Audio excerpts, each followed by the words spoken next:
Have you ever felt that sudden chill when you realise that you are off the track? 1 minute you're walking confidently, following the track, the next, something feels off. Now imagine if you could sense it before it even happens. Because here's the thing, getting lost often isn't a sudden event, it's a slow drift and it's avoidable. In my 34 years of hiking, I've had countless moments where something didn't feel right. Sometimes it's subtle, a sense that the land around me isn't quite matching what I expected. Other times it's more obvious, like realizing the terrain is becoming steeper or rougher than it should be. The difference between staying found and getting truly lost comes down to one thing: recognizing these signs before it's too late. I learned this lesson early. One of my first trips to Tasmania's Western Arthur Range was in whiteout conditions. Cold, wet, and with the visibility barely a few metres ahead. We were making good progress through this rugged range when we reached what seemed like an obvious track junction. We took the turn thinking we were on course. A few minutes later, something just wasn't right. The terrain was getting steeper, the ground was rougher than expected. We stopped, retraced our steps, and sure enough, we had taken a false lead. Back at the junction, the actual trail was obvious once we had another look. That small mistake could have sent us deep into rough terrain, but we caught it quickly. Why? Because we were reading the terrain, and that is the key. Many people rely on maps, GPS, or trail markers to stay found, and these are certainly essential tools. In fact,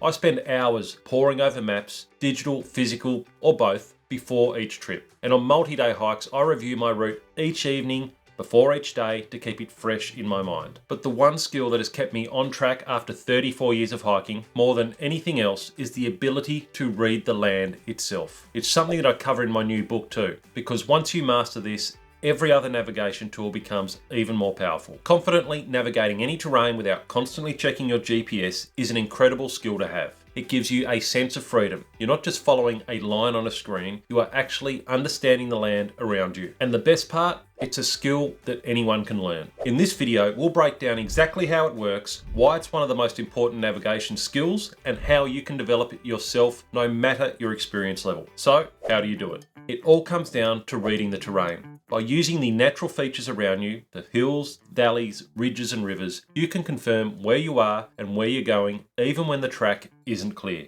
Think of it like reading a story. The land is constantly telling you information, you just need to learn how to listen to it and to interpret it. Early on in my hiking days, as I was starting to venture into more remote and less visited regions, I relied way too much on tracks, track signs and maps. If the track was obvious, great. But the second it went faint or a marker was missing, I'd start second guessing myself. Now, after years of experience, I have learned that the real navigation happens with your eyes, not just your map alone. In a moment, I'll show you exactly how this works with a few real-world examples. But before we dive in, if you're watching and you're finding this helpful, consider subscribing. Most people who watch these videos aren't yet subscribed, and it really helps the channel grow if you can hit that subscribe button. Plus, you'll get more tips like this to make your hiking safer and more enjoyable. And while you're at it, go ahead and hit the like button. It tells YouTube that this is worth sharing with more hikers like you. Also, if you're new to hiking and want to build your confidence on the track, check out my new book in the description down below. It's packed with practical advice to help you navigate,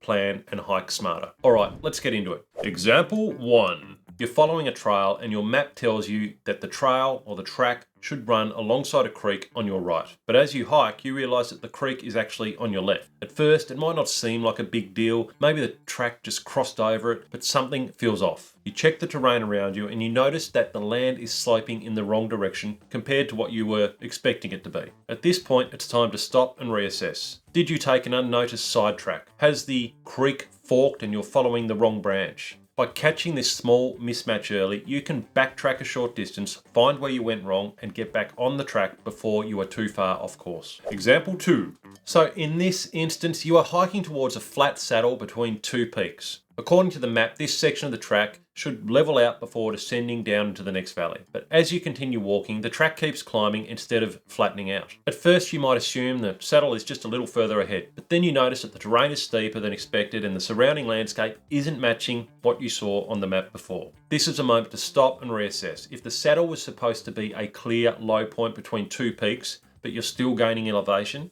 it's possible that you've missed a subtle turnoff or followed a false track leading up the wrong ridge. Instead of pushing forward and hoping for the best, Take a moment to check your map and scan the terrain around you. Figure out where you are on the map by reading the terrain around you as well as what you have been walking up. Look for the lowest point in the landscape. Does the land dip somewhere nearby? That may be where the actual saddle is, what place you're trying to get to. That might be it over there. It might not be as well. By catching this mistake early, you save yourself from a tough climb up the wrong peak and get back on track before it turns into a really big problem. Example 3. Before you set out on the day's hike, you checked your map and you noted a key landmark. The track should cross a river before climbing uphill. But after walking for half an hour or so, you realise something's wrong. You still haven't crossed this river. At first you might assume, maybe it's further than I expected. Maybe the river is just a little further ahead, maybe. But then you start noticing other clues. The ground underfoot is starting to get steeper and the vegetation has changed. Maybe it's drier than expected for an area that should be near a water source. Something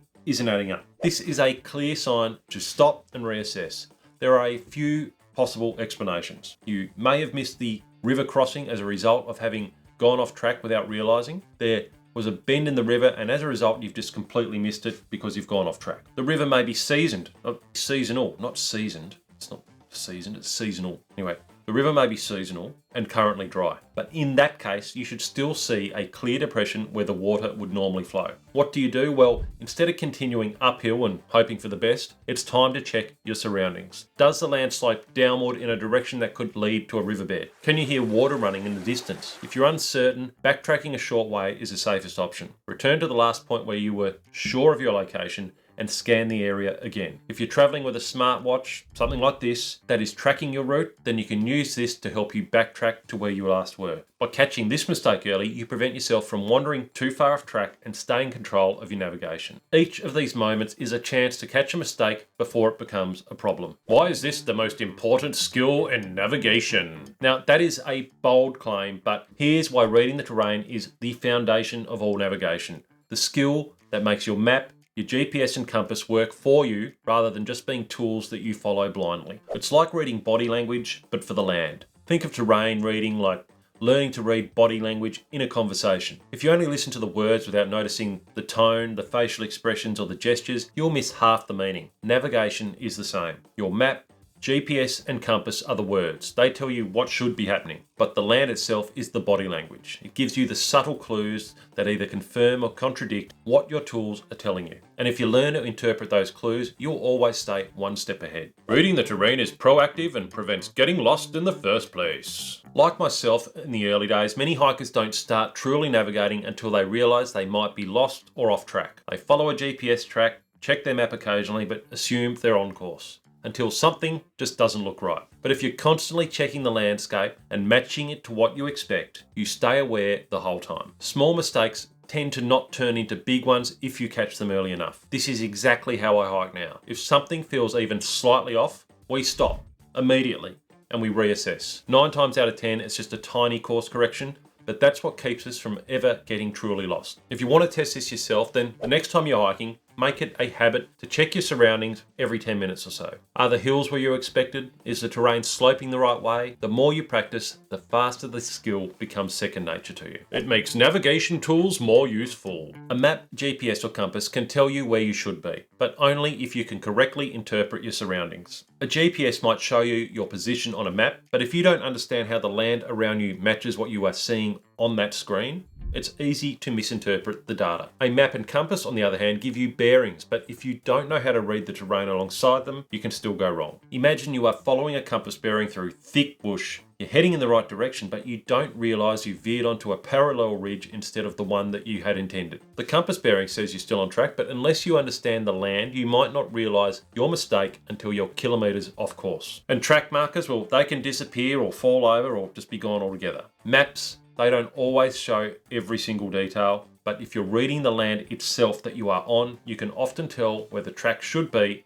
even when there are no signs. This is why reading the terrain isn't about replacing traditional navigation, it's about making it far more effective. How to start practicing this skill. So, how can you apply this on your next hike? Well, here is a simple exercise. Before setting out, pick 3 landmarks on your map. A ridge, a valley, a creek, something that is fairly noticeable. As you hike, check whether those features match what you are seeing. Is that creek where it should be? Does the land slope in the expected direction? Does that mountain or hill look like it should do, as according to the map? If something doesn't match, stop and reassess. The sooner you catch small mismatches, the easier it is to fix them before they become real problems. It works anywhere, with or without a map or GPS. Have you ever been in dense bush or scrub where the track can just disappear altogether? Or you've had fog roll in, reducing visibility to just a few meters? In these situations, even the best navigation tools can become difficult to rely on. That's when reading the terrain becomes essential. I remember a particularly challenging day in Tasmania's remote Frankland Range. Thick cloud had settled in, reducing our visibility to almost nothing. Checking our map, we knew we needed to follow a route beside a series of 3 small hills to reach the ridge that would give us access to the main range. That morning in the tent,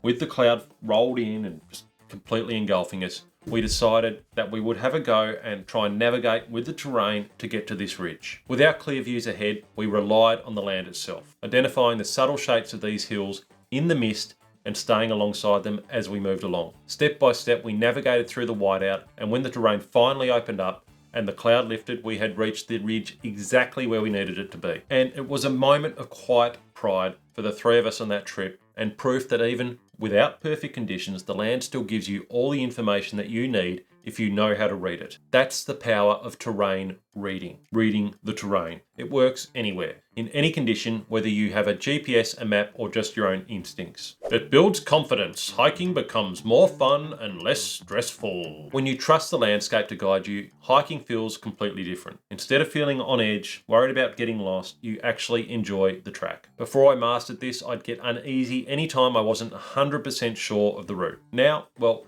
even when a track disappears, I don't panic. I trust the land to show me the way. Think of it like having a compass in your brain. Imagine you have a built-in compass in your brain. Not one that points north, but one that constantly checks your surroundings and alerts you when things don't add up. Every time you scan the terrain, you're feeding your brain more data, making that internal compass all the more stronger. Over time, it becomes automatic, like an early warning system that kicks in before you get lost. Try it yourself. Easy ways to practice. If you want to get better at this, then next time you're hiking, try this. Firstly, check your map. Before setting off, pick a few key landmarks, like a ridge, a creek, or a valley. Secondly, look around closely and ask yourself, does what I see match what I was expecting? If not, then stop and reassess. Thirdly, trust small red flags. If something feels slightly wrong, don't ignore it. That's your internal warning system kicking in. Listen to it, stop, check your location. Start on familiar tracks and practice noticing the land. The more you do it, the faster it becomes second nature. And if you want more detailed step-by-step guidance on building navigation skills, then check out my new book. It's linked in the description down below. It's not about ignoring other skills like using a compass or GPS.